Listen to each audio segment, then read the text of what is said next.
ॐ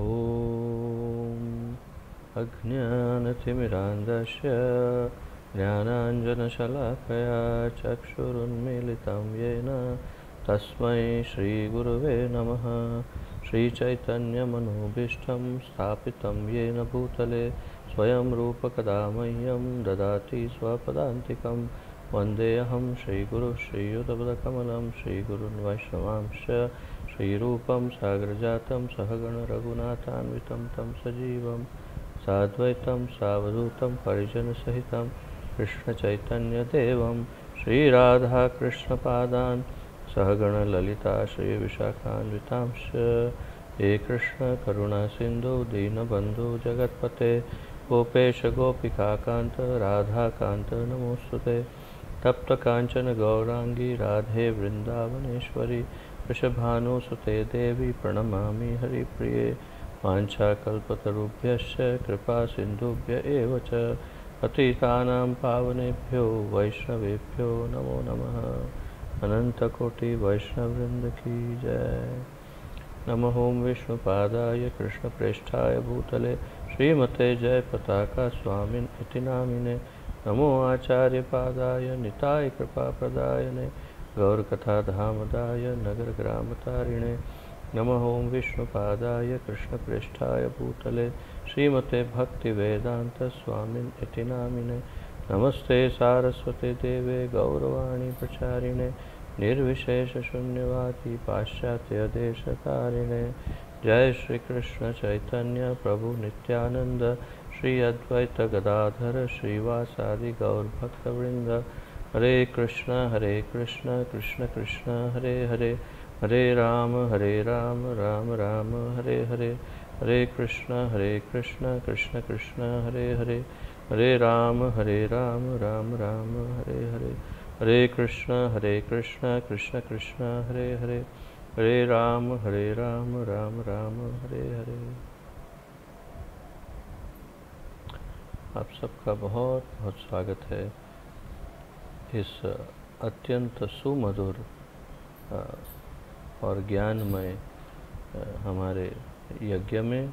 इसका नाम है भक्ति रसामृत सिंधु का ये अध्ययन शिविर हम कर रहे हैं।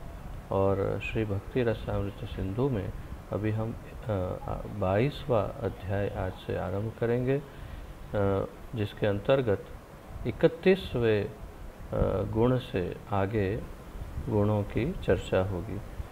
भगवान के दिव्य गुण, उसमें हमने अब तक 30 गुणों की चर्चा कर ली है। 31वें गुण से आज आगे उनके गुण हम देखेंगे, दिव्य गुणों को।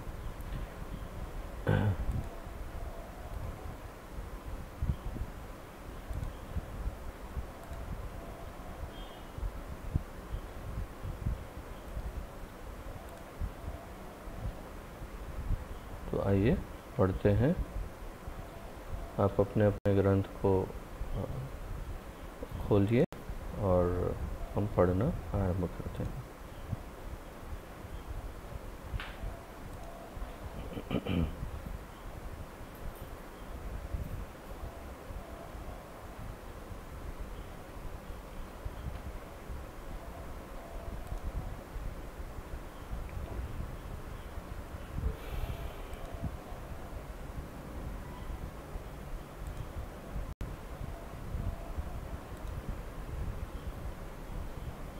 अध्याय 22 श्री कृष्ण के गुण भाग 2 गुण 31, जिसका शीर्षक है शूर। शीर्षक है शूर। तो वास्तव में ये शब्द आप सब ने कई बार सुना होगा, शूरवीर। तो ये वही है, शूरवीर जिसे कहते हैं वही शूर है यहाँ पर। तो आइए पढ़ते हैं। जो युद्ध करने में उत्साही हो और नाना शास्त्रों के प्रयोग में दक्ष हो, उसे शूर कहा गया है। तो जो युद्ध करने में जिसका उत्साह हो, ये नहीं कि बिना ज़रूरत के युद्ध मोड़ ले, उसे शूर नहीं कहते। जहाँ आवश्यक हो, जहाँ प्रतिकार करना हो, जहाँ पर अधर्म का दमन करना हो, वहाँ पर जब युद्ध करने की आवश्यकता हो और युद्ध करने के लिए जो तत्पर हो, तो उसे शूरवीर कहते हैं। और नाना शास्त्रों अर्थात विविध प्रकार के शास्त्रों के प्रयोग में दक्ष हो, अर्थात कि शास्त्रों में जो पारंगत हो, उसे भी शूर कहा गया है। तो ये बड़ा विलक्षण है। कभी हमने ये तो सुना कि जो हिम्मत दिखाए, जो शक्ति का प्रदर्शन करे, जो युद्ध कौशल में, तो ये तो हम लगभग सभी जानते हैं, उसे शूरवीर कहते हैं। परंतु ये पहली बार सुन रहे हैं शायद कि जो शास्त्रों में भी जो निपुण हो, उसे भी शूरवीर कहा गया है। तो हमारे आचार्यों का ये मत है। श्री कृष्ण की शूरवीरता के संबंध में एक वाक्य है, हे रिपुनाशन। रिपु अर्थात दुश्मन, नाशन अर्थात जो दुश्मनों का नाश करे, उसे रिपुनाशन कहते। तो हे रिपुनाशन, सरोवर में नहाता गजराज जैसे सुंड के वेग से जल में सभी कमलों को उच्छेद कर देता है, वैसे ही गजतुंड तुल्य अपनी भुजाओं के उत्तोलन से आपने कितने ही शत्रु रूपी कमलों का मर्दन कर दिया। तो ये उदाहरण दिया है यहाँ पर, शास्त्र से प्रमाण दिए हैं। जैसे हम जानते हैं कि प्रत्येक गुण में एक एक दो दो शास्त्र के प्रमाण दिए हैं रूप गोस्वामी ने, और हम श्लोक पढ़ते नहीं हैं, परंतु प्रभुपाद जी ने इनके अनुवाद दिए हैं, अनुवाद पढ़ लेते हैं। तो किसी शास्त्र में ये बताया है कि जब एक हाथी नदी में या तालाब में स्नान करने के लिए प्रवेश करता है, तो अपनी सुंड में जब जल भर के फिर इधर उधर करता है उसको, तो उसके एक ही प्रहार से वहाँ पर अगर बहुत सारे कमल अगर खिले हुए हैं, तो सारे कमल अस्त व्यस्त होके सब बिखर जाते हैं। तो इसी प्रकार भगवान का वर्णन किया है यहाँ पर कि भगवान उसी प्रकार बहुत ही आसानी से, जैसे हाथी को उन कमलों का नाश करने में क्या कठिनाई, क्या शक्ति, क्या शूरवीरता उनकी, उसमें हाथी की क्या शक्ति लगती है, कुछ नहीं, परंतु केवल उसके एक क्रीड़ा से, केवल एक सूंड को इधर से उधर करने से सारे कमल अगर नाश हो सकते हैं। तो उसी प्रकार भगवान के बस अपने इन शक्तिशाली भुजाओं का उन सूंड के साथ ये किया है, तुलना की है। तो अपनी भुजाओं से आप सारे दुश्मनों का नाश कर देते हैं। श्री कृष्ण की अस्त्र प्रयोग दक्षता के विषय में यह उल्लेखनीय है कि जब जरासंध ने 16,000 अक्षौहिणी सेना के साथ श्री कृष्ण के दल पर आक्रमण किया, तो वह उनके एक भी सैनिक को आहत नहीं कर सका। बहुत विलक्षण बात है। अक्षौहिणी सेना अर्थात उसके अंदर मुझे अब गिनती स्मरण नहीं है, परंतु हजारों की संख्या में उसके अंतर्गत सिपाही जो हैं, और बहुत और भी बहुत कुछ उसके अंतर्गत रहते हैं। परंतु इतनी अक्षौहिणी सेनाओं के साथ युद्ध के लिए जब जरासंध उनके सामने आया, यहाँ पर 16,000 अक्षौहिणी सेना बताया। 16,000 अक्षौहिणी सेना के साथ जरासंध उनके साथ युद्ध करने जब आया, तो भगवान ने कुछ इस प्रकार अपना युद्ध कौशल दिखाया कि आश्चर्य की बात है, परंतु भगवान की सेना में या एक भी सिपाही जो है आहत नहीं हुआ। तो ये बहुत ही विलक्षण बात है, ये बहुत आश्चर्य की बात है। तो श्री कृष्ण के दल पर आक्रमण किया, तो वह उनके एक भी सैनिक को आहत नहीं कर सका। बल्कि हमारी तो जानकारी यह है कि भगवान ने और बलराम जी ने मिल कर के 17 बार जो है पूरी सेना का नाश किया जरासंध की। और ये तो बड़ा आयोजन था भगवान का कि कुरुक्षेत्र में और जरासंध के साथ युद्ध में जितने भी दुराचारी व्यक्ति थे धरती पर, जो बोझ के समान थे, उन सारे दुष्टों का, दुराचारी व्यक्तियों का उन्होंने नाश किया। तो आप कल्पना भी कीजिए कि कितने दुराचारी व्यक्ति होंगे करोड़ों में, कि जिनका नाश भगवान ने इसे खेलते खेलते किया। और वो भी जैसे कमल को नाश करता है हाथी, उस प्रकार इतनी अक्षौहिणी सेनाओं को नाश कर दिया भगवान ने। उनको कितना आनंद आया होगा ये खेल करने में।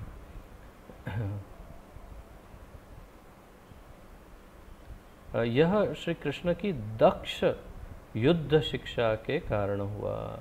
तो भगवान की क्या युद्ध शिक्षा और क्या दक्षता, दक्ष अर्थात एक्सपर्ट आप जानते हैं, तो इसमें क्या दक्षता और क्या, भगवान तो भगवान है, वो तो केवल अपनी कल्पना मात्र से सब कुछ नाश कर सकते हैं।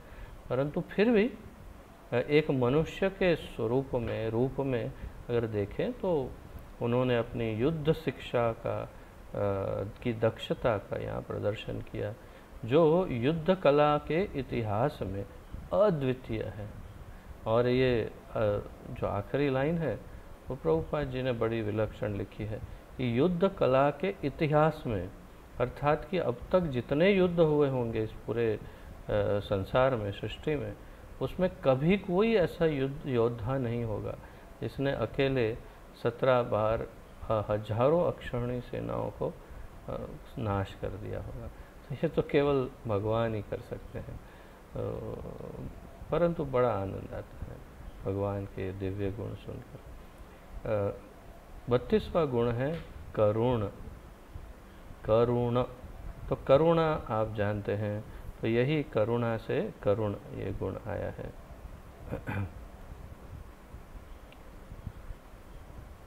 जिसके लिए दूसरे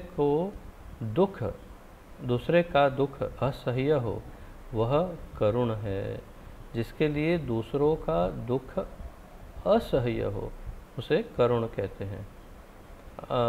अब इस बात को हमें थोड़ा स्पष्ट समझना होगा कि दूसरों के लिए जिन्हें तकलीफ़ हो, जो दूसरों के दुख देखकर जो दुखी हो, दूसरों की तकलीफ़ों को देखकर जो दुखी हो, उसे करुणामय कहते हैं, या तो उसका ये भाव जो है वो करुण भाव है। तो तात्पर्य क्या है कि पर दुखी होना यही सबसे बड़ा गुण है। और प्रत्येक वैष्णव को यही उदाहरण लेना है भगवान के इस उदाहरण से।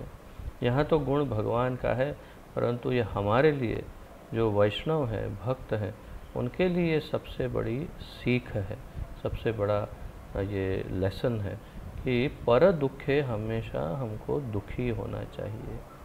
और हम जानते हैं कि सामान्य लोगों में, संसार में, जगत में ऐसे अधिकतर लोग ऐसे पाए जाते हैं जो पर दुखे सुखी होते हैं। और कई बार ये भी होता है, आपको आश्चर्य होगा, परंतु वे स्वयं भी इस बात को नहीं जानते कि वे पर दुखे सुखी हो रहे हैं। स्वयं को भी इस बात का पूर्ण एहसास नहीं होता कि मेरे अंदर ये दुर्गुण है। वो उसे इतना स्वाभाविक लेते हैं, परंतु ये दुर्गुण उनमें होता है, और ये लगभग सब में हो सकता है। पर दुखे सुखी, तो इसके कई उदाहरण भी दिए जा सकते हैं। जैसे कि यदि कोई बहुत बीमार पड़ गया हो, तो या फिर जैसे मान लो कोई गिर गया हो और उसके पैर में हड्डी वड्डी टूट गई हो, चोट आई हो, तो उसको मिलने के लिए बहुत सारे लोग आते हैं।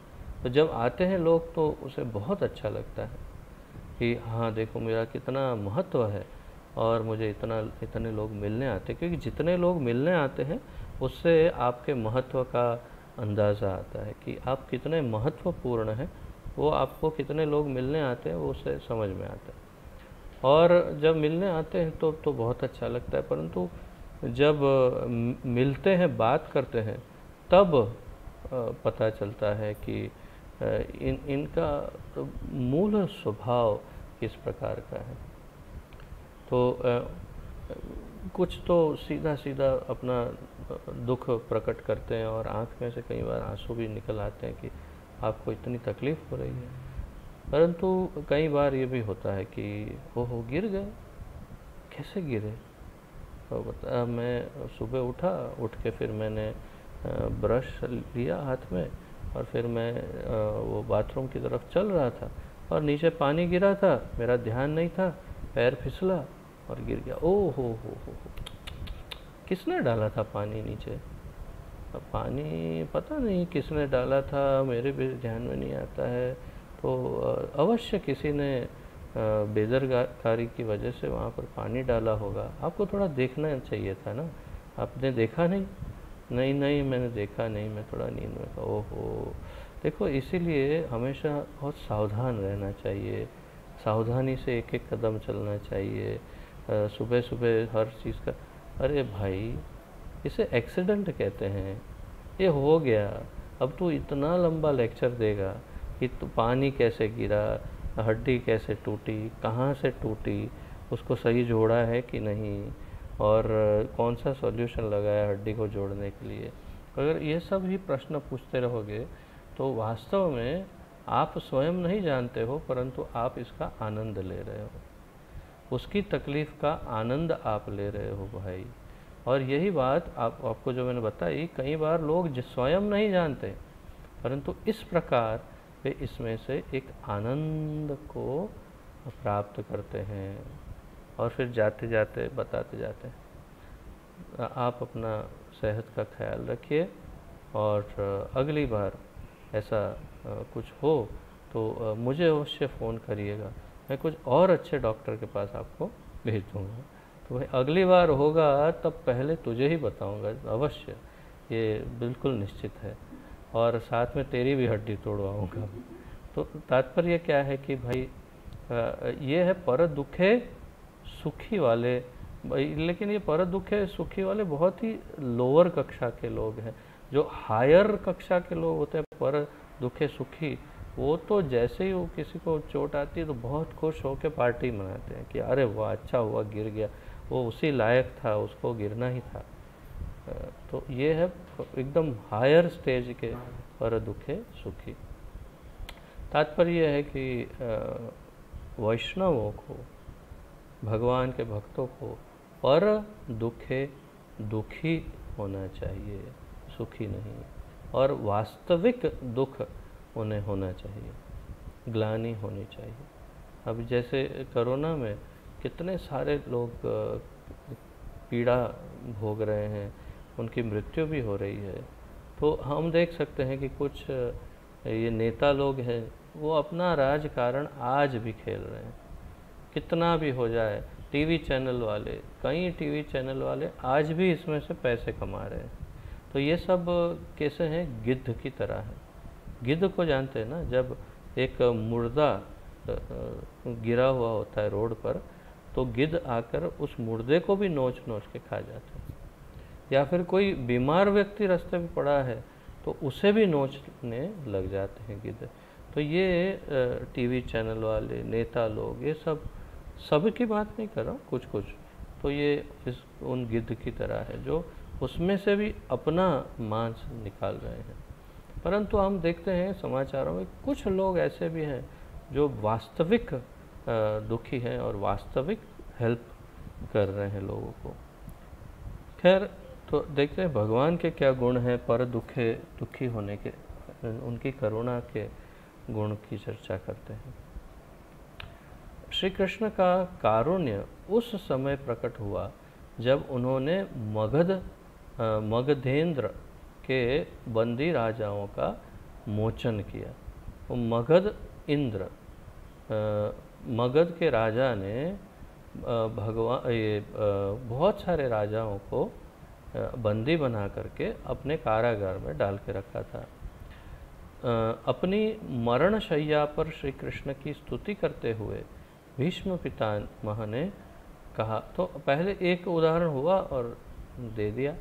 ये उदाहरण क्या है कि उन राजाओं को मुक्त करने में भगवान के लिए उनका कोई स्वार्थ नहीं था, परंतु उनका हृदय द्रवित हुआ कि इतने सारे लोगों को बंदी बनाया है और उनको मुक्त करवाया भगवान ने, तो ये उनकी करुणा है। अब दूसरी करुणा का उदाहरण है, अपनी मरण शैया पर श्री कृष्ण की स्तुति करते हुए भीष्म पितामह ने कहा कि वे उस सूर्य के समान है जो अज्ञान रूप अंधकार को हरता है। तो भीष्म पितामह स्तुति कर रहे हैं भगवान की। तो मगधेंद्र ने अपने बंदी राजाओं को अंधकारमय कक्षों में अर्थात कारागार में, काल कोठड़ी में जिसे कहते हैं, डाल रखा था। श्री कृष्ण के वहाँ प्रकट होते ही अंधकार तत्व तत्काल दूर हो गया, मानो सूर्य उदित हुआ हो। भाव यह है कि मगधेंद्र ने जितने भी राजा बंदी बनाए थे वे सब श्री कृष्ण के वहाँ आते ही मुक्त हो गए। राजाओं पर अपनी अहेतुकी करुणा से अभिभूत होकर ही श्री कृष्ण ने ऐसा किया। तो भगवान ने अकारण अहेतुकी करुणा, जिसमें कोई हेतु नहीं है, कोई स्वार्थ नहीं है, उसे अहेतुकी कहते हैं। तो अहेतुकी करुणा वही वास्तविक करुणा है, जिसमें भी हेतु हो, जिस किसी में भी थोड़ा भी हेतु हो तो उसे अहेतुकी या उसे करुणा नहीं कहा जाएगा। श्री कृष्ण की करुणा तब भी अभिव्यंजित हुई थी जब पितामह भीष्म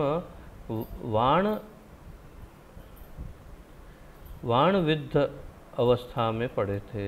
इस अवस्था में भीष्म कृष्ण के दर्शनार्थ अत्यंत आतुर हो उठे थे, अतः श्री कृष्ण को वहाँ आना पड़ा।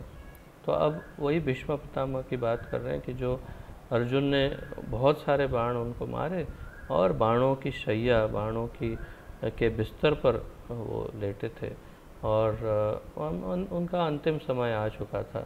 तो उन्होंने बड़ी तीव्रता से भगवान कृष्ण को याद किया, क्योंकि 12 महाजनों में भीष्म पितामह का नाम है। आप कल्पना कीजिए कि किस प्रकार की उनकी भक्ति होगी, जो हमें महाभारत में इतना स्पष्ट दिखाई नहीं देती, परंतु उनकी भक्ति की कल्पना करें कि उनको भागवत में 12 महाजनों में स्थान दिया है। तो उतने उत्तम भक्त थे वे। तो उन्होंने भगवान को बड़े हृदयपूर्वक उनको स्मरण किया। तो भगवान को वहाँ आना पड़ा। भक्त याद करते हैं तो भगवान को आना ही पड़ता है। भीष्म की दयनीय अवस्था का अवलोकन करके श्री कृष्ण अश्रु विमोचन करते हुए शोक करने लगे। भगवान ने जब देखा अपना भक्त इतनी पीड़ा में है, तो देखते ही उनके आँखों से अश्रु विमोचन अर्थात कि आँखों से अश्रु बहने लगे और अपना शोक उन्होंने प्रकट किया। वे आंसू ही नहीं बरसा रहे थे, बल्कि करुणा की बाढ़ में अपनी सुध बुध भी भूल गए। देखिए क्या वर्णन है कि केवल आंसू बरसाए, आंसू आ गए उनको, इतना ही नहीं, उन्होंने अपनी सुध बुध भी खो दी थी, क्योंकि वास्तविक ग्लानि थी, वास्तविक दुख था, वास्तविक उनको उनकी करुणा जो है वो जागृत हुई थी। क्योंकि कई बार अश्रु विमोचन अर्थात कि आंसू लाना कई बार बिना ग्लिसरीन के भी लाया जा सकता है। तो कई ऐसे हम देखते हैं कि हम ऐसे लोगों को जानते हैं, आप भी जानते हैं। कहने का तात्पर्य कि हम सब जानते हैं ऐसे कुछ लोगों को जो बहुत आसानी से अश्रु विमोचन करते हैं, परंतु फिर भी आश्चर्य की बात है कि लोगों को उन पर भरोसा नहीं होता। वो आप जैसे ही मिलते ही उनके आँख में अश्रु अश्रु आ जाते हैं। और फिर भी क्यों ऐसा होता है कि लोग उन पर भरोसा नहीं करते? ये एक बहुत बड़ा प्रश्न चिन्ह है। तो प्रश्न चिन्ह क्या है? ये तो सामान्य बुद्धि की बात है कि उनका अनुभव सबने किया होता है कि ये एक भावुक व्यक्ति है। बहुत आसानी से उनका आँख से आंसू तो आ जाते हैं, परंतु उनके भाव में कोई सत्यता नहीं है, अर्थात कि उनका भाव शुद्ध नहीं है, इसलिए उनके आँखों के अश्रुओं को कोई महत्व नहीं देता। तो तात्पर्य क्या है कि ऐसे लोगों को की बात नहीं, ऐसे अश्रुओं की बात नहीं है। ड्रामा में या फिल्मों में भी जो किरदार होता है वो भी आँखों से आंसू बहाता है, परंतु ग्लिसरीन डाल के उसकी आँखों से आंसू लाए जाते हैं, क्योंकि वास्तव में तो आंसू आएंगे नहीं, तो कैसे करेंगे? तो तात्पर्य क्या है कि ये ऐसे वाले आंसू नहीं थे भगवान के, ये शुद्ध आंसू थे जो उनके हृदय के द्रवित होने से, उनकी करुणा की वजह से आए। तो ये सब हमें क्यों बताया जा रहा है? ताकि हम में ये गुण आए भगवान के। इसीलिए कि जब कोई भी भक्त दुख में हो, तकलीफ़ में हो, तो हम उनके पास जाएं, उनके साथ बैठें। मैं पहले से ही आप लोगों को ये प्रार्थना करता आया हूँ कि जब भी हमारे पूरे इस परिवार में कभी भी कोई भी यदि दुखी हो, उसे तकलीफ़ हो किसी भी प्रकार की, आर्थिक, सामाजिक, शारीरिक, मानसिक, किसी भी प्रकार की या भक्ति की कोई भी तकलीफ़ हो, तो हमें एक बिल्कुल अपने निजी परिवार के व्यक्ति की तरह उसकी हेल्प करनी चाहिए। ये बड़ा बहुत ही क्या कहते हैं, दुर्भाग्यशाली घटना है ये कि अर्जुन प्रभु इतने बीमार पड़ गए और कोरोना हो गया और अस्पताल में दाखिल हो गए, परंतु ना उन्होंने हमें कोई जानकारी दी और ना हमें किसी प्रकार कोई जानकारी प्राप्त हुई, और जब प्राप्त हुई तो भी उनसे कोई संपर्क अच्छे से नहीं हो पा रहा था बहुत लंबे समय तक। आश्चर्य की बात तो यह है कि दूसरे ग्रुप के लोगों का उनसे नित्य संपर्क रहता था, और आज भी दूसरे ग्रुप के लोग अभी भी उनसे संपर्क में रहते हैं। वो मुझे फ़ोन करके इनका हाल बताते हैं। तो तात्पर्य क्या है कि ऐसे में हमारी जिम्मेदारी थी, हमारी चूक हो गई, हम सब लोगों ने इस जिम्मेदारी को भुला दिया। एक तरह से हमारी जिम्मेदारी थी कि हम उनको सतत निरंतर उनकी देखभाल करें। अब करुणाधाम प्रभु के वहाँ से उनके वहाँ प्रसाद का टिफ़िन जाता है रेगुलरली। बहुत अच्छी बात है, ये बहुत ही अच्छा गुण है, और इसे मैं अपने हृदय से मैं उनका धन्यवाद करता हूँ। परंतु ऐसा अब कभी भी फ्यूचर में, भविष्य में कभी भी ऐसा कोई भी मौका आए कि हमारे परिवार से कोई भी यदि तकलीफ़ में हो, दुख में हो, तो उसका तुरंत उसकी सेवा और सहायता करनी चाहिए।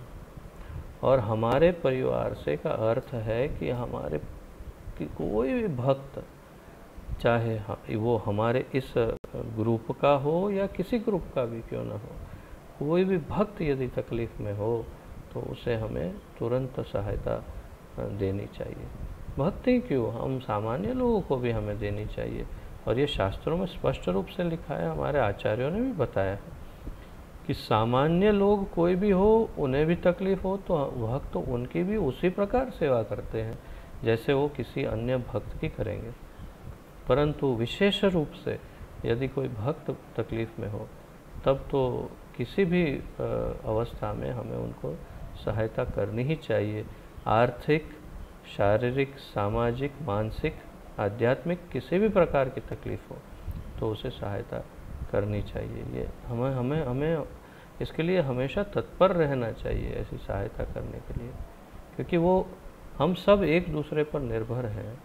हम परिवार है, तो करुणा भी होनी चाहिए हृदय में कि इनको तकलीफ़ हो रही तो हम कैसे सहन कर सकते हैं, तुरंत हमें सहायता देनी चाहिए। तो ये हमसे चूक हो गई एक प्रकार से, या फिर एक सिचुएशन ऐसी थी, एक वातावरण ऐसा था कि हम कैसे जाएं अस्पताल में। मेरी तो खैर बात ही नहीं थी, क्योंकि उस टाइम शायद मैं भी थोड़ा सा बीमारी में से उठ ही रहा था मैं, तो मेरे लिए संभव तो नहीं था। परंतु आप सब में से कोई उनसे और अधिक संपर्क बनाता तो और अच्छा रहता। तो तात्पर्य ये है, मैं इसको इतना लंबा इसलिए कर रहा हूँ कि आगे भविष्य में कभी भी कोई भी भक्त तकलीफ़ में हो तो उसे सहायता करनी चाहिए। सीधा सहायता करने के बदले पहले हम ग्रुप में उसकी चर्चा कर सकते हैं। हमारा जो मैनेजमेंट ग्रुप है उसमें इसकी चर्चा करिए, और फिर हम प्लान करके अच्छे से नियोजन करके उनको हेल्प कर सकते हैं, जो भी उनकी तकलीफ़ हो। परंतु अवश्य करनी चाहिए हेल्प, जो भी भक्त या कोई भी तकलीफ़ में हो तो।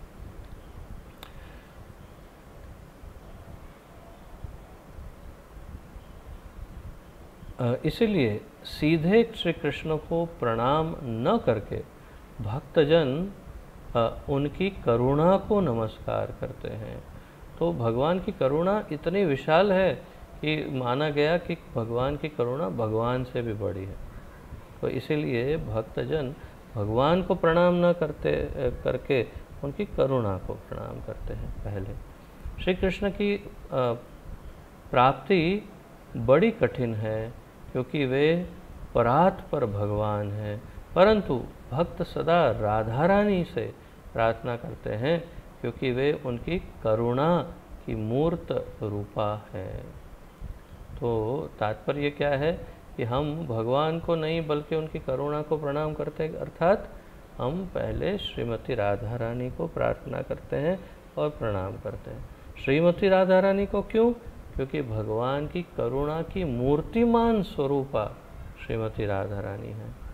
और हमारे आचार्यों के मत अनुसार श्रीमती राधा रानी ही है जो जीव को पहचानती है और भगवान को दिखाती है कि जरा इसको देखिए, ये जीव आपका अच्छा भक्त है, आप इसका उद्धार कीजिए। तो श्रीमती राधा रानी के दिखाने पर ही भगवान उस जीव का उद्धार करते हैं। इसलिए श्रीमती राधा रानी करुणा की मूर्तिमान स्वरूपा है। तो इसलिए हम हमेशा श्रीमती राधा रानी को पहले प्रणाम करते हैं। कैसे? आप जब हरे कृष्ण महामंत्र बोलते हैं, हरे कृष्ण कृष्ण कृष्ण हरे हरे, हरे राम राम राम हरे हरे, तो इसमें 8 बार हरे शब्द आता है और पहले आता है।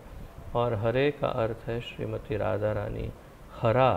हरा श्रीमती राधा रानी का नाम है। तो हम पहले अपनी माता श्रीमती राधा रानी को प्रणाम करते हैं और प्रार्थना करते हैं और उनसे कहते हैं कि हे श्रीमती राधा रानी, आप भगवान से हमारी सिफारिश कीजिए। 33वां गुण है भगवान का मान्य मान कृत। मान्य मान कृत।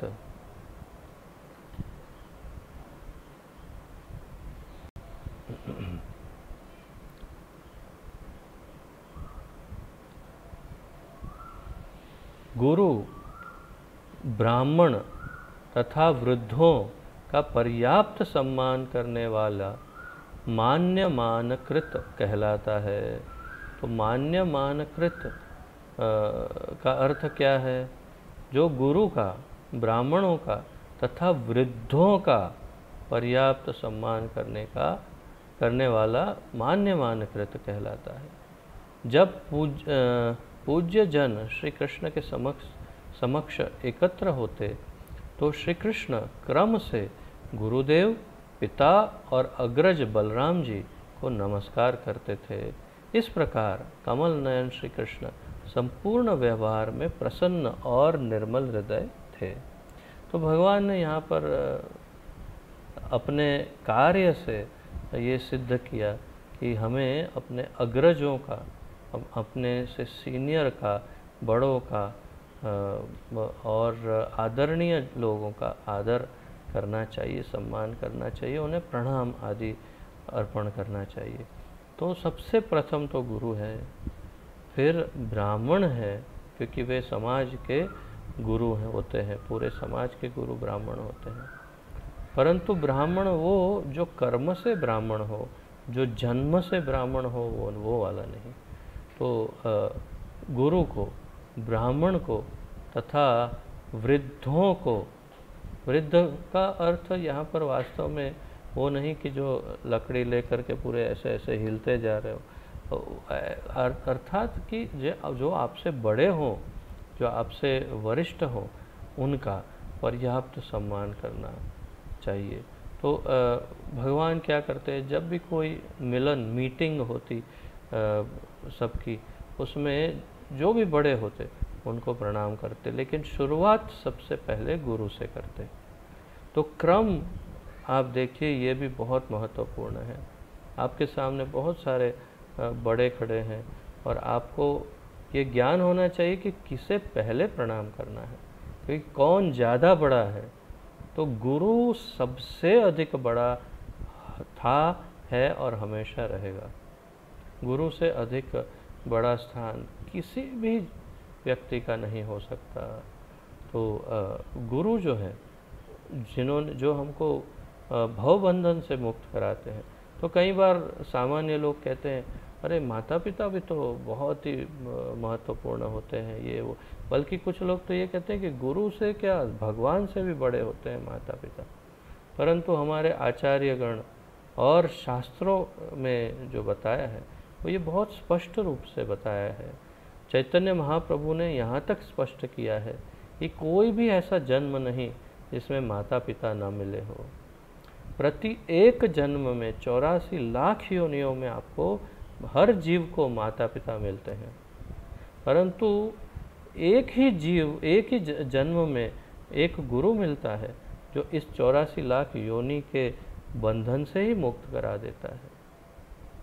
तो इसीलिए गुरु का स्थान सर्वोच्च है, माता पिता का स्थान उसके बाद है।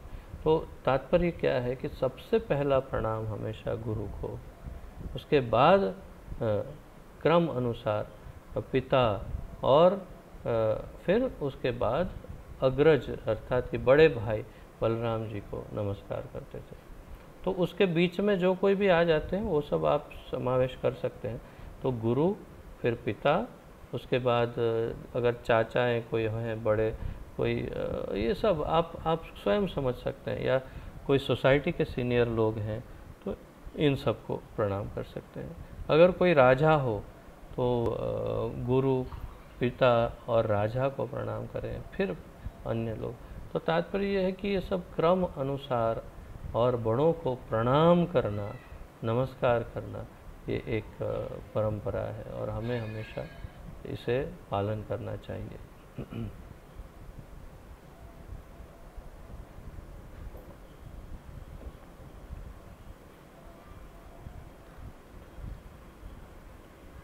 चौंतीसवां गुण है भगवान का विनयी। भगवान अत्यंत विनयी हैं, जिसमें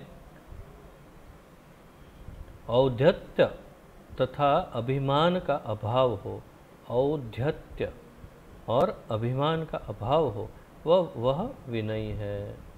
श्री कृष्ण का विनयी स्वभाव तब प्रकट हुआ जब वे युधिष्ठिर के राजसूय यज्ञ में पधारे। विनय का अर्थ है विनम्रता, नम्रता, या फिर विवेक भी एक प्रकार से। कुछ जगहों पे विवेक कह सकते हैं, परंतु मुख्य रूप से विनम्रता है। तो जिसके अंदर अभिमान ना हो, अर्थात कि घमंड ना हो कि मैं ये हूँ, मुझ में ये ऐसा है, मेरे अंदर ये बहुत है, तो जिसमें घमंड ना हो। और औद्धत्यता अर्थात कि जो गुजराती में एक शब्द है उद्धत, अर्थात कि जो बहुत ही जैसे तैसे ना बोले लोगों को, बहुत ही अपमानजनक भाषा में बात ना करे या बर्ताव ना करे, ऐसे लोग, ऐसे व्यक्ति को के अंदर औद्धत्य का अभाव है, ऐसा कहा जाएगा। अर्थात कि विनम्रता है। विनम्रता का विपरीत शब्द है औद्धत्य या फिर अभिमान। तो श्री कृष्ण का विनयी स्वभाव तब प्रकट हुआ जब वे युधिष्ठिर के राजसूय यज्ञ में पधारे। महाराज युधिष्ठिर जानते थे कि श्री कृष्ण स्वयं भगवान हैं, इसीलिए उनकी अगवानी के लिए वे रथ से उतर रहे थे। तो यहाँ कुछ ऐसा सीन होगा कि जिसमें युधिष्ठिर रथ में आए और कृष्ण भी आए रथ में, और युधिष्ठिर महाराज ने भगवान कृष्ण को देखा और जानते थे कि ये भगवान साक्षात भगवान है, तो उनका स्वागत करने के लिए वो तुरंत रथ से उतर गए। जबकि चक्रवर्ती सम्राट हैं राजा युधिष्ठिर, और संबंध में कृष्ण से बड़े भाई हैं, तो औपचारिकता के दृष्टिकोण से यदि देखें तो वास्तव में युधिष्ठिर को कुछ नहीं करना चाहिए था। उन्हें जैसे ही अपने रथ से धीरे से उतरने वाले थे वैसे ही उतरते, और वो उतरते उससे पहले कृष्ण उनको स्वागत करके प्रणाम करते, क्योंकि ये बड़े भाई भी हैं और चक्रवर्ती सम्राट भी है, तो उनका पहला अधिकार था सम्मान प्राप्त करने का। तो यहाँ युधिष्ठिर महाराज का भी विनम्रता का भाव प्रदर्शित होता है कि युधिष्ठिर भी इतने विनम्र थे कि उन्होंने पहले तुरंत रथ से उतर गए भगवान कृष्ण का स्वागत करने के लिए। तो कृष्ण ने क्या किया? ये तो चक्रवर्ती सम्राट है, परंतु जो सभी के मालिक हैं, राजाओं के राजा है, भगवानों के भगवान है, जो मूल तत्व है, जो परब्रह्म परमेश्वर है, उनको कितना सम्मान देना चाहिए। तो उसकी तो कोई सीमा ही नहीं है। वो तो अपने स्थान से हिले भी नहीं, सब लोग आकर उनका अभिवादन करें, उनकी स्तुति करें, पूजन करें, यही उचित है, क्योंकि वो साक्षात परब्रह्म परमेश्वर है। परंतु फिर भी उन्होंने अपनी विनम्रता का प्रदर्शन किया। किस प्रकार? परंतु इससे पहले कि वे उतर पाए रथ से, भगवान श्री कृष्ण स्वयं अपने रथ से उतर पड़े और आगे दौड़कर युधिष्ठिर का चरण स्पर्श किया। बताइए, उन्होंने दौड़ करके युधिष्ठिर महाराज का चरण स्पर्श कर लिया। यदि अपि श्री कृष्ण साक्षात भगवान हैं, फिर भी अपने व्यवहार में वे सदाचार का पालन करना भी कभी नहीं भूलते। तो ये सदाचार का पालन, शिष्टाचार का पालन करके भगवान ने स्वयं ही ये प्रदर्शित किया। 35वां गुण है भगवान का दक्षिण। दक्षिण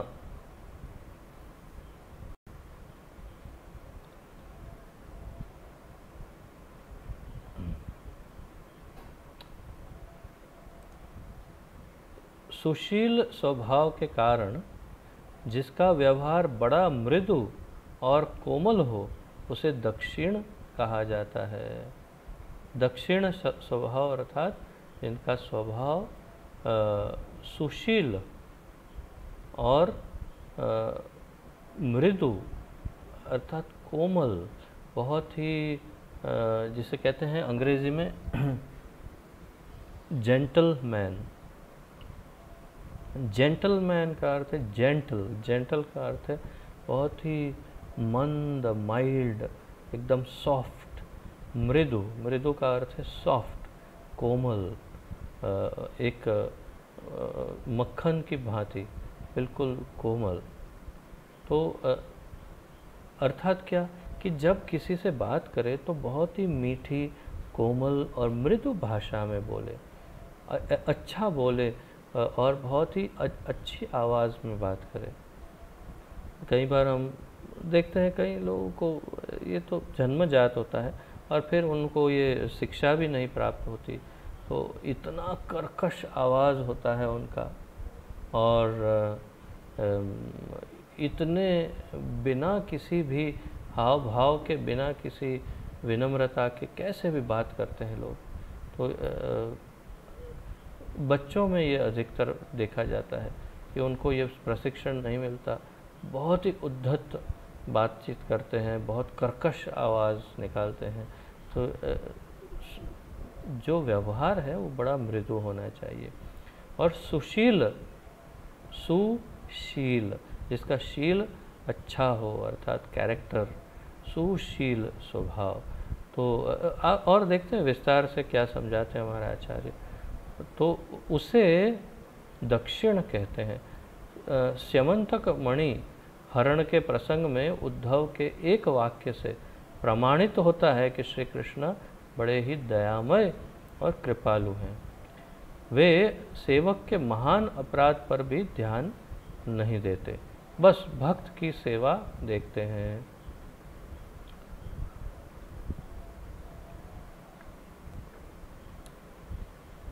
तो वास्तव में हमारे अंदर भी ये गुण होना चाहिए कि हम जो सेवक हैं या हमसे जूनियर जो हैं, जिसको हम प्रशिक्षण कर रहे हैं,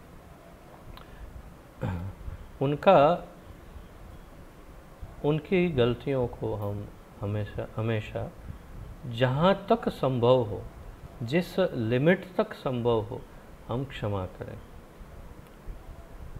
और लिमिट अनलिमिटेड हो तो और भी अच्छा है, परंतु हर एक वस्तु की एक सीमा होती है। तो एक सीमा तक हम उन्हें क्षमा करते रहें, उनकी गलतियों को क्षमा करते रहें। ये एक अच्छे व्यक्ति की निशानी है।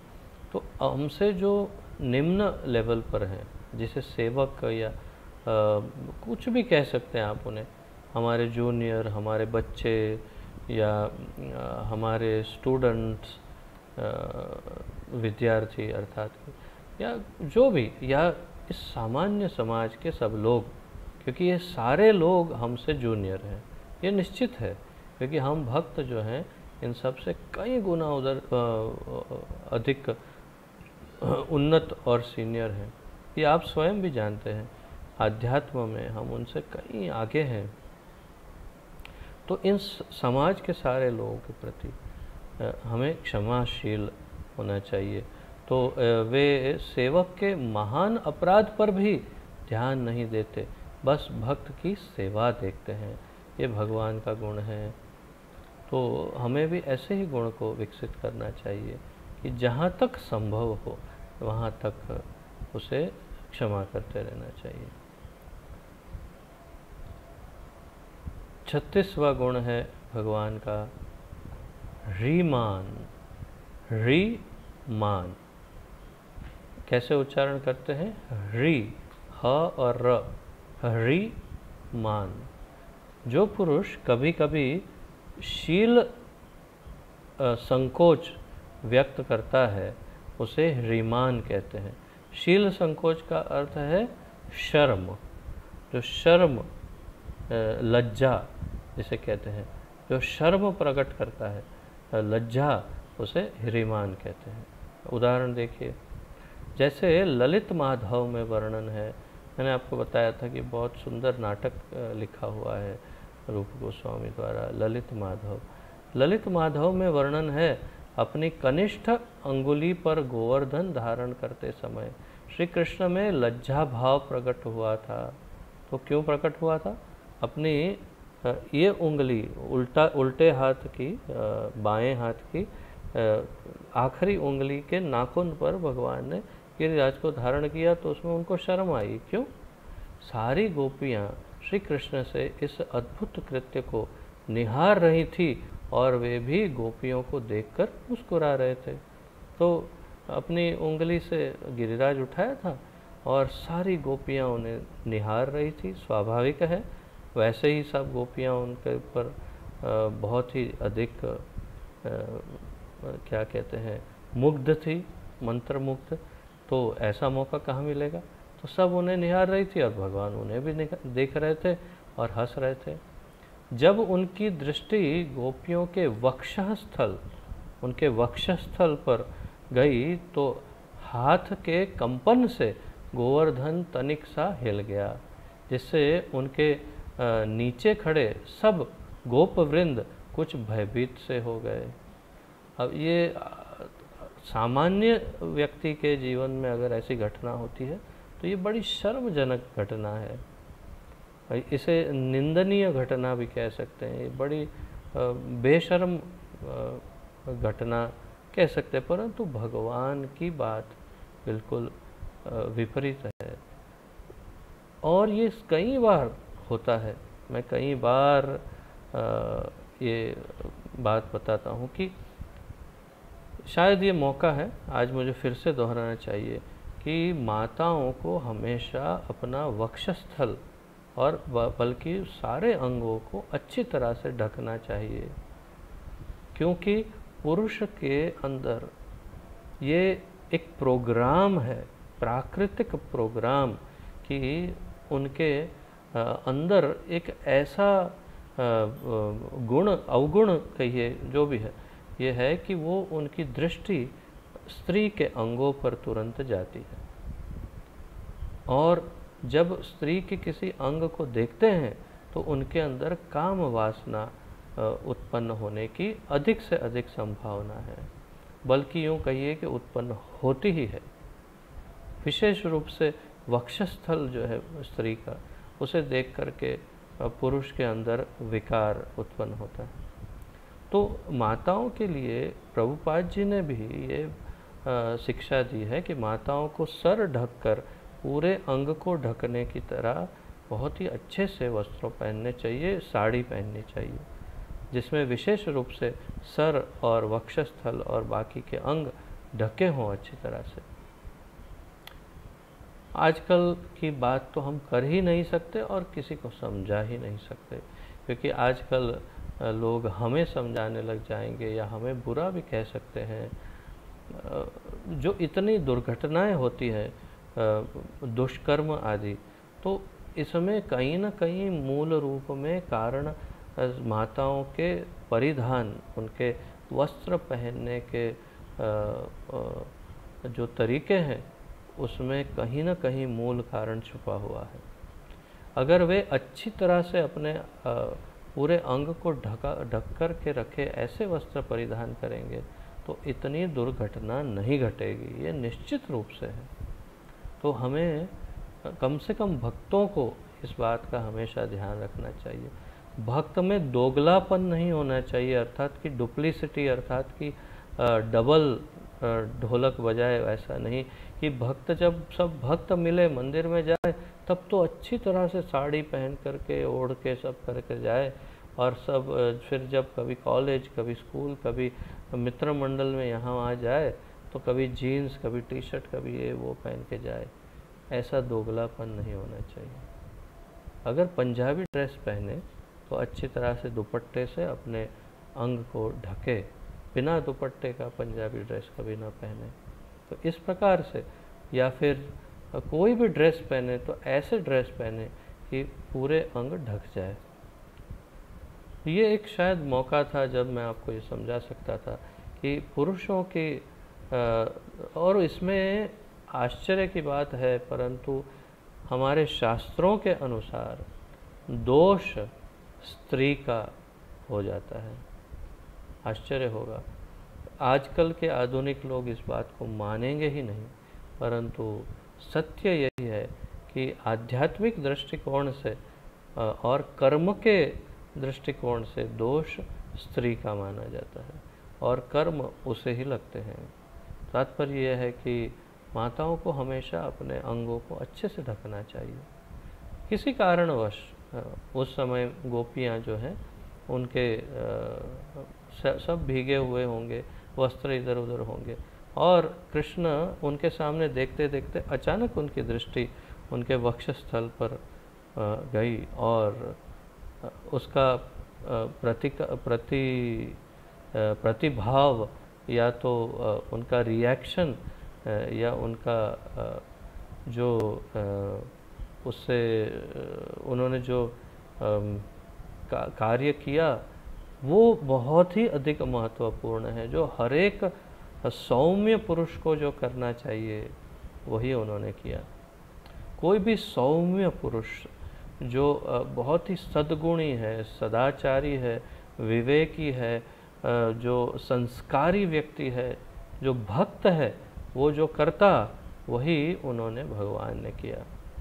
जैसे ही उनकी दृष्टि उनके वक्षस्थल पर पड़ी तो उन्होंने शर्म से अपने सर को झुका लिया। माताओं का सर बाद में झुका, झुके तो झुके ना झुके, परंतु पहले शर्म से कृष्ण का सर झुक गया। ये सबसे बड़ा गुण है, वो हमें अपने आचरण से हमें सिखा रहे हैं कि एक सद्गुणी सदाचारी व्यक्ति को ऐसे ही करना चाहिए। परंतु इसका अर्थ ये नहीं कि माताएं यही सोचे कि ये लोग सब सर झुकाते रहेंगे, हमें क्या है। माताओं को सबसे प्रथम कर्तव्य माता का है कि वो अपने अंगों को ढके, और ऐसा मौका कभी आने ही न दे कि कोई सद्गुणी पुरुष अपना सर झुकाए। कितने शर्म की बात है साक्षात भगवान को, ये तो खैर उनकी लीला है, परंतु साक्षात भगवान को या गुरु को या किसी सीनियर को ऐसी अवस्था में यदि अपना सर झुकाना पड़े तो ये कितनी बड़ी शर्म की बात है उस स्त्री के लिए। तो इसलिए सभी माताओं से मेरा ये निवेदन है कि हमेशा ध्यान रखें। खैर हमारे ग्रुप में तो सभी अत्यंत विवेकी हैं, कभी मुझे कभी स्मरण नहीं कि मेरे लिए कभी ऐसा कोई अवसर आया हो। सभी बहुत ही संस्कारी हैं आप सब, इसके लिए मुझे अत्यंत गर्व है कि मुझे ऐसे संस्कारी भक्तों का समूह प्राप्त हुआ है। मेरा परिवार बड़ा विवेकी और सुशील है, परंतु फिर भी हमें बाहर भी ध्यान रखना है कि बाहर भी कभी भी जाएं तो अपने वस्त्रों को सोच समझ कर पहने। कभी भी स्त्रियों को ऐसे वस्त्र नहीं परिधान करने चाहिए जिससे किसी की कुदृष्टि पड़े या किसी सीनियर को शर्म से सर झुकाना पड़े। तो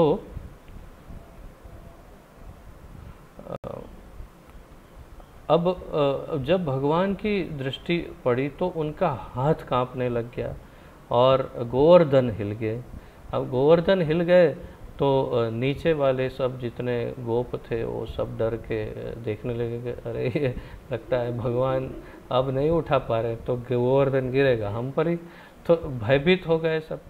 अब गोपों के इस भय को देखकर बलराम जी को हंसी आ गई। बलराम जी ने देखा कि अरे ये बेचारे डर रहे हैं कि अभी गिरेगा, वो गिरिराज हमारे सर पर ही गिरेगा।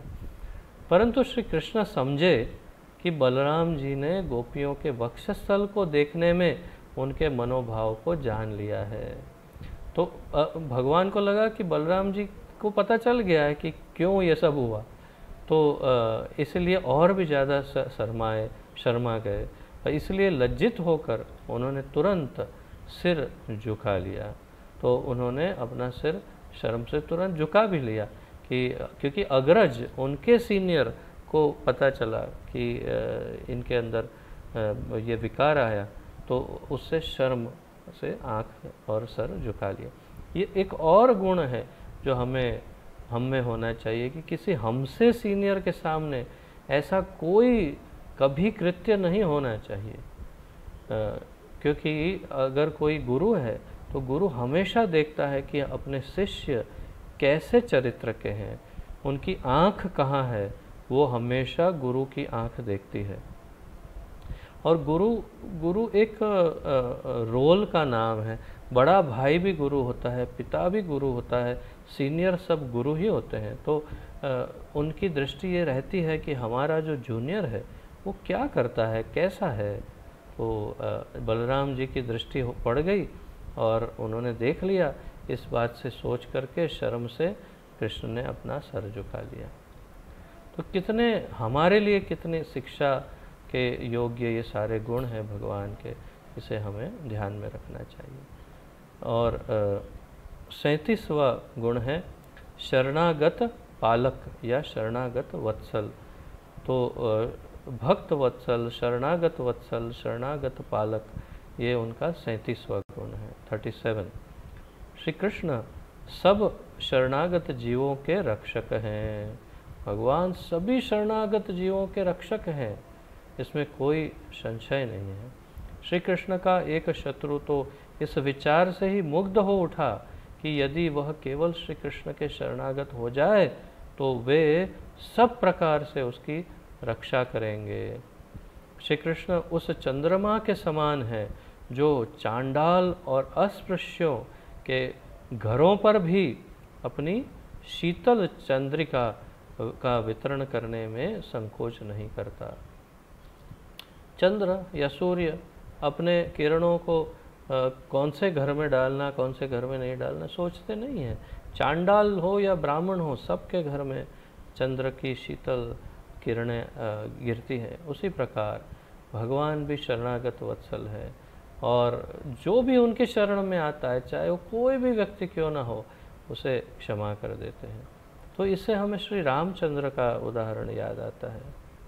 श्री रामचंद्र जो है, उन्होंने, आप रामायण में देखिए कई बार इस बात को कहा कि अगर रावण भी किसी भी अवस्था में, किस युद्ध के किसी भी स्टेज पर, किसी भी क्या क्या कहते हैं, किसी भी समय अगर वो सब कुछ छोड़ के भगवान की शरण में आ जाए तो भगवान ने कहा था कि मैं उसे तुरंत क्षमा कर दूंगा।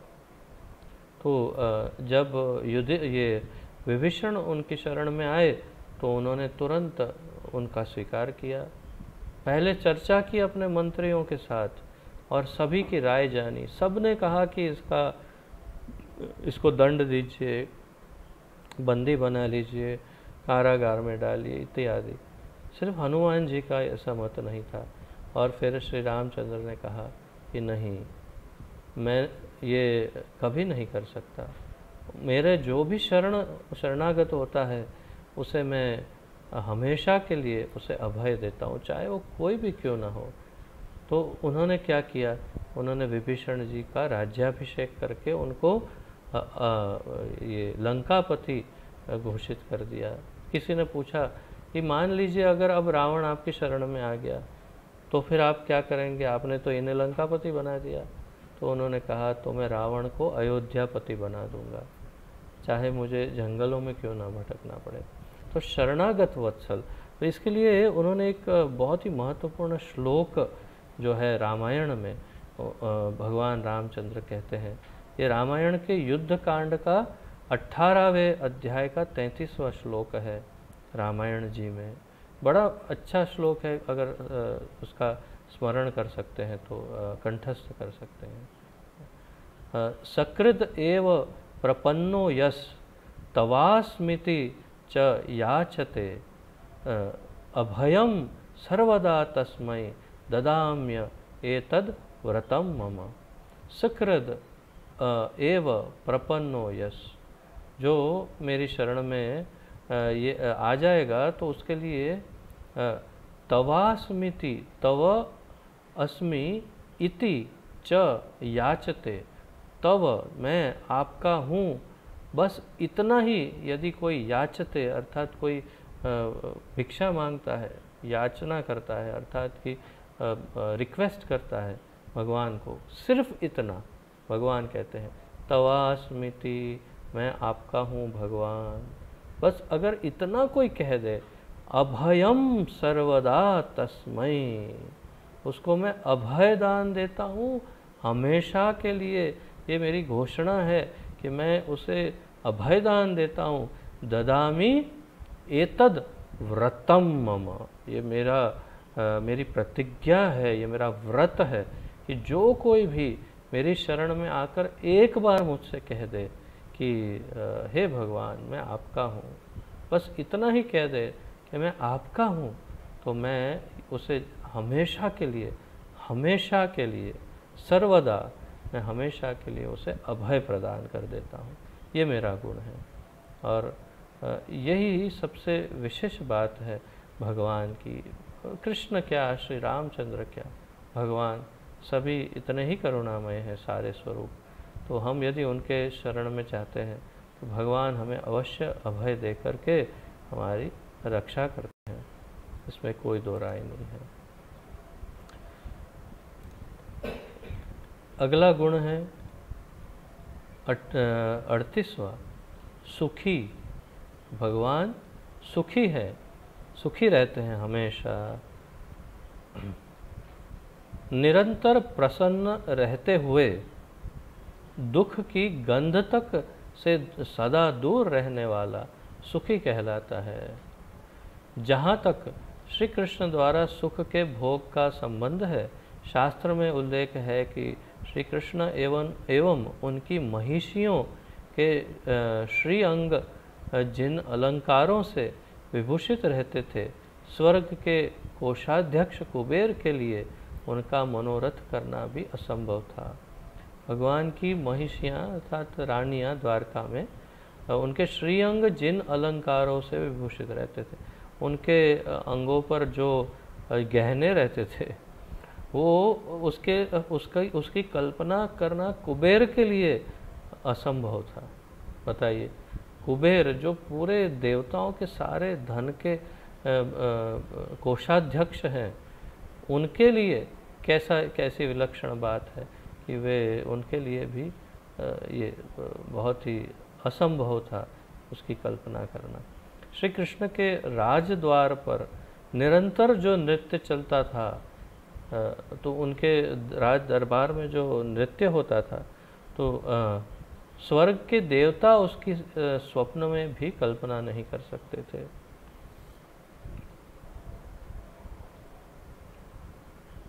हमारे लिए जो सुख की परिभाषा है, धन, नृत्य आदि मनोरंजन अर्थात की, तो ये सर जो भी सुख की हमारी परिभाषा है, उसमें टॉप मोस्ट है कृष्ण, आनंद करने में, सुखी रहने में। तो इसकी यहाँ पर इसका वर्णन रूप गोस्वामी कर रहे हैं। स्वर्ग में इंद्र सदा अप्सराओं के नृत्य को देखने में डूबे रहते हैं, परंतु श्री कृष्ण के द्वार पर अभिनीत नृत्य का सौंदर्य इंद्र के अनुमान से परे था, अर्थात कि इंद्र भी कल्पना नहीं कर सकते ऐसा नृत्य भगवान के दरबार में होता। गौरी से भी अधिक सुंदर और चंद्र कलाओं से पूर्ण, गौरी साक्षात भगवती पार्वती, गौरी उनसे भी अधिक सुंदर और चंद्र कलाओं से पूर्ण सुंदरियों का निरंतर श्री कृष्ण के पास अंतःपुर में निवास था। अतः श्री कृष्ण से बढ़कर भोगी और कौन हो सकता है। भोग की 3 वस्तुएं हैं, भोग की मुख्य 3 वस्तुएं, जैसे सुख की 3 वस्तुओं का वर्णन है। एक है सुंदर स्त्रियां, एक है अलंकार अर्थात कि गहने आदि, और धन। तो धन, धान्य, गहने और सुंदर स्त्रियां, ये 3 मुख्य माने जाते हैं भोग की वस्तुएं। ये सभी श्री कृष्ण के महलों में विद्यमान थी, जिससे शिव, कुबेर, इंद्र आदि की कल्पना तक परास्त हो जाती थी। अर्थात कि शिवजी, कुबेर और इंद्र तक इसकी कल्पना नहीं कर पाते, इतना खजाना था सुंदर स्त्रियां, अलंकार और धन का। लिखते हैं ना ब्रह्मा जी ब्रह्म संहिता में,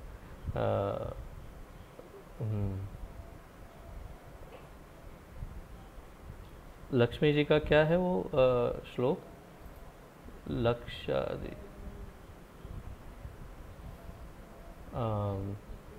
स्मरण नहीं है, ठीक है। तो बताते हैं कि 1 लाख से अधिक लक्ष्मियाँ भगवान के गोलोक धाम में सेविकाएं हैं। 1 लाख से अधिक लक्ष्मियाँ गोलोक धाम में सेविकाएं, जहाँ वैकुंठ में एक नारायण के चरणों में 1 लक्ष्मी जी बैठती है, वहाँ गोलोक धाम में लाखों लक्ष्मियाँ सेविकाएं हैं। ऐसा वर्णन ब्रह्मा जी करते हैं। लक्ष्मी सहस्त्रशत संभ्रम सेव्यमानम। तो लक्ष्मी सहस्र शत, सहस्र शत अर्थात 1,00,000, संभ्रम सेव्यमानम, जो सेवा करती है लक्ष्मियाँ। तो भगवान के पास अलंकार, धन, सेविकाएं, सुंदर से, इनका कोई लिमिट ही नहीं है। लेश मात्र दुख भी कभी श्री कृष्ण का स्पर्श नहीं कर सकता। एक बार कुछ गोपियों ने याज्ञनिक ब्राह्मणों की पत्नियों के पास जाकर कहा था, क्षमा कीजिए, हे ब्राह्मण पत्नियों, तुम यह जान लो कि श्री कृष्ण को दुख की गंध भी नहीं छू सकती। उन्हें न हानि की, न ग्लानि की, न अपयश की और न भय, उद्वेग या उत्पात की कोई चिंता है। वे तो बस ब्रजांगनाओं से घिरे हुए उनके साथ रास रस का दिन रात उपभोग करते रहते हैं। तो इसे यदि हम सामान्य व्यक्तियों को बताएं तो इसे बड़ा हीन भाव से इसे देख सकते हैं, क्योंकि उनकी न बुद्धि शुद्ध है, न चेतना शुद्ध है, न चक्षु शुद्ध है, न इंद्रियां शुद्ध है। इसलिए सामान्य व्यक्तियों के लिए ये सब वाक्य नहीं है। ये वाक्य केवल भक्तों के लिए हैं, जो भगवान की भगवत्ता को, सत्ता को समझ सकते हैं। उनके लिए ये वाक्य है, ये गुह्य वाक्य है, सामान्य लोगों के लिए नहीं है। तो यहाँ पर ये बताया है बहुत स्पष्ट रूप से, उन ब्राह्मण पत्नियों को गोपियाँ स्वयं कह रही हैं कि उनको ग्लानि, अपयश, हानि, भय, उद्वेग, उत्पात, चिंता, ये कुछ भी उनको स्पर्श नहीं कर सकता, क्योंकि वे हमेशा व्रज गोपियों के साथ रास का रस आस्वादन करते रहते हैं। 39वां गुण है भक्त सुहृद। भक्त सुहृद,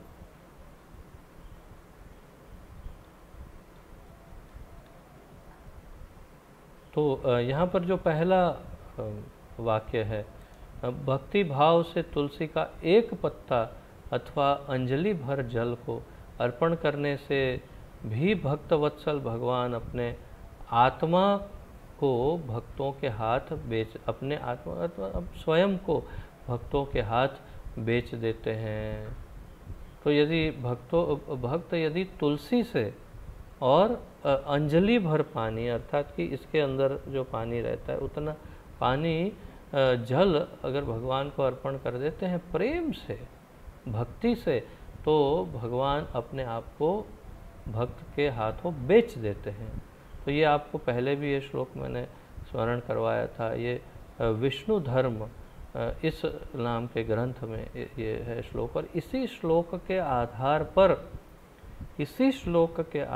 पर हमारे अद्वैत आचार्य ने इसका पालन करते हुए भगवान का आह्वान किया।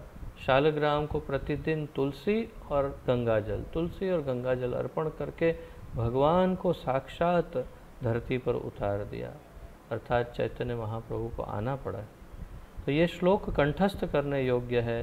तुलसी दल मात्रेण जलस्य चुलुकेन वा, या यहाँ पर च लिखा है, चुलुकेन च विक्रीणीते स्वम आत्मानं भक्तेभ्यो भक्तवत्सलः। तुलसी दल मात्रेण, मात्र एक तुलसी दल से, जलस्य चुलुकेन च अथवा चुलुकेन वा, किसी जगह चुलुकेन वा लिखा है, यहाँ पर चुलुकेन च लिखा है। च का अर्थ है भी और वा का अर्थ है या तो तुलसी या जल, और यहाँ पे लिखा है तुलसी और जल दोनों। तो जलस्य चुलुकेन च, तो यहाँ पर अंजलि भर जल और एक तुलसी दल, उतना करने से क्या होगा, विक्रीणीते स्वम आत्मानम, अपने आप को बेच देते हैं, विक्रीणीते बेच देते हैं, भक्तेभ्यो, किसे, भक्तेभ्यो, भक्तों के हाथ। कौन? भक्त वत्सल, जो भक्त वत्सल भगवान है। तो इसे आप कंठस्थ कर सकते हैं, बड़ा सुंदर ये श्लोक है। भक्ति, श्री कृष्ण भक्त सुहृद हैं, यह भीष्म के साथ उनके युद्ध में भली भांति प्रकट हुआ है। मैंने आपको कल या परसों ही इसका उदाहरण दिया था।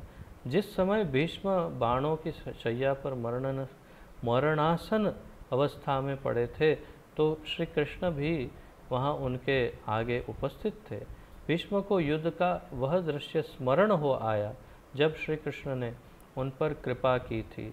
श्री कृष्ण की प्रतिज्ञा थी कि वे कुरुक्षेत्र के युद्ध में किसी भी दल की ओर से अस्त्र को हाथ में नहीं लेंगे, अस्त्र या शस्त्र, पूर्ण रूप से तटस्थ रहेंगे। अर्जुन के सारथी होते हुए भी उनका प्रण था कि वे किसी अस्त्र शस्त्र का प्रयोग उससे उसकी सहायता नहीं करेंगे। परंतु श्री कृष्ण की इस प्रतिज्ञा को भंग करने के लिए भीष्म ने एक दिन अर्जुन के विरुद्ध ऐसा अतुल पराक्रम प्रकट किया कि श्री कृष्ण अपने रथ से उतरने को बाध्य हो गए। एक खंडित रथ के पहिए को, उसके व्हील को उठाकर पितामह की ओर दौड़ पड़े। पितामह भीष्म की ओर दौड़ पड़े और मानो कोई सिंह गजराज को मारने के लिए जा रहा हो, ऐसा वो दृश्य था। मरण शैया पर इस मार्मिक दृश्य को स्मरण करके भीष्म देव ने अपने भक्त अर्जुन के प्रति वात्सल्यवश, वात्सल्य, वत्स मतलब बछड़ा, जैसे गाय अपने बछड़े को कितना प्रेम करती है, माता अपने बच्चे को करती है, वैसा वात्सल्यवश अपनी प्रतिज्ञा भंग करने में भी संकोच न करने के लिए भगवान श्री कृष्ण का जय जयकार किया। तो भगवान का जय जयकार उसमें नहीं कि उनकी प्रतिज्ञा भंग हो गई, भगवान का जय जयकार उस बात पर है कि वे भक्तवत्सल हैं, भक्तों को इतना प्रेम करते हैं कि अपनी प्रतिज्ञा को भी तोड़ सकते हैं, कुछ भी कर सकते हैं अपने भक्तों के लिए। तो ये भाव कौन सा है? ये है भक्त सुहृद, जो अपने भक्तों के लिए हमेशा अच्छा भाव रखते हैं। भक्त सुहृद, हाँ, भक्त वत्सल भी कहते हैं इन्हें, भक्त वत्सल भी कह सकते हैं, भक्त सुहृद भी कह सकते हैं। तो मेरे ख्याल से आज इतना पर्याप्त है और 40वें गुण से फिर आगे की चर्चा हम कल से करेंगे। बहुत अत्यंत सुमधुर ये यात्रा है, बहुत ही आनंद प्राप्त हो रहा है और बहुत ही दिव्य आनंद की अनुभूति हो रही है, बहुत संतोष मिलता है और बहुत कुछ सीखने को भी प्राप्त हो रहा है भगवान के गुणों से। वास्तव में भगवान के गुणों की चर्चा हम अपने कल्याण और अपने शोधन के लिए, अर्थात पवित्रता के लिए, प्योरिफिकेशन के लिए, अर्थात अपने आप को सुधारने के लिए हमें करने होते हैं। तो आशा है कि आप सबको इसमें से कुछ महत्वपूर्ण तत्व प्राप्त हो रहा होगा। आप उसमें नोट्स भी बना रहे होंगे और इसका आप पुनरावर्तन, रिपीटेशन, रिवीजन भी कर रहे होंगे ताकि भूल नहीं जाए। और किसी का कोई भी प्रश्न आदि हो इनमें से किसी भी गुण पर तो प्रस्तुत कर सकते हैं, अन्यथा फिर हम क्लास को विराम देंगे। किसी का कोई प्रश्न आदि है?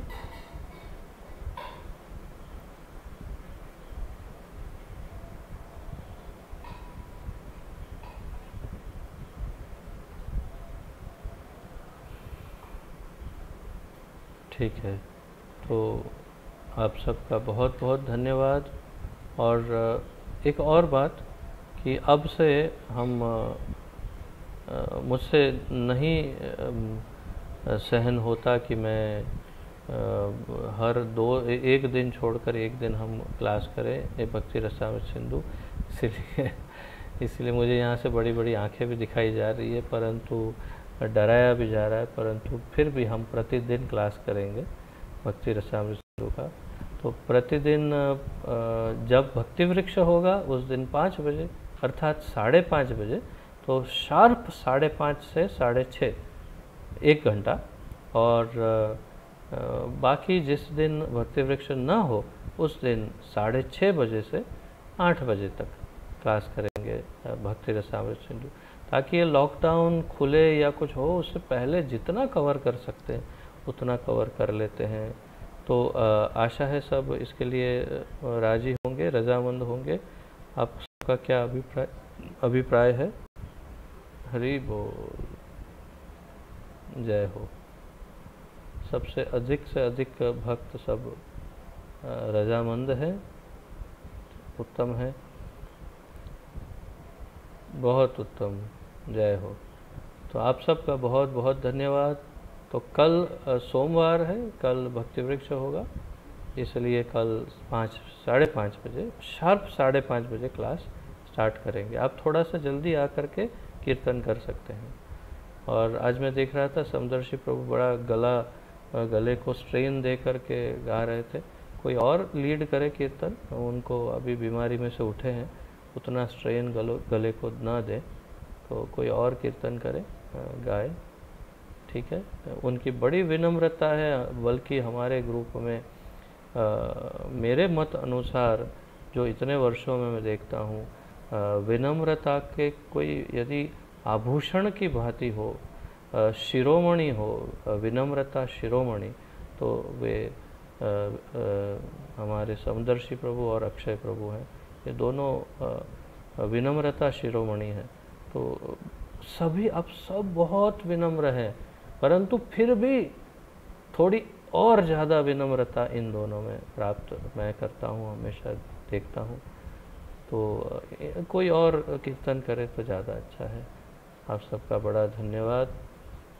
श्री भक्ति रसामृत सिंधु की जय। श्रील रूप गोस्वामी प्रभुपाद की जय। पतित पावन अभय चरणारविंद भक्ति वेदांत स्वामी श्रील प्रभुपाद की जय। गुरु महाराज की जय। आप सब भक्तों की जय हो। निताय गौर प्रेमानंदे। हरि हरि बोल। हरे कृष्ण। आप सबको दंडवत प्रणाम।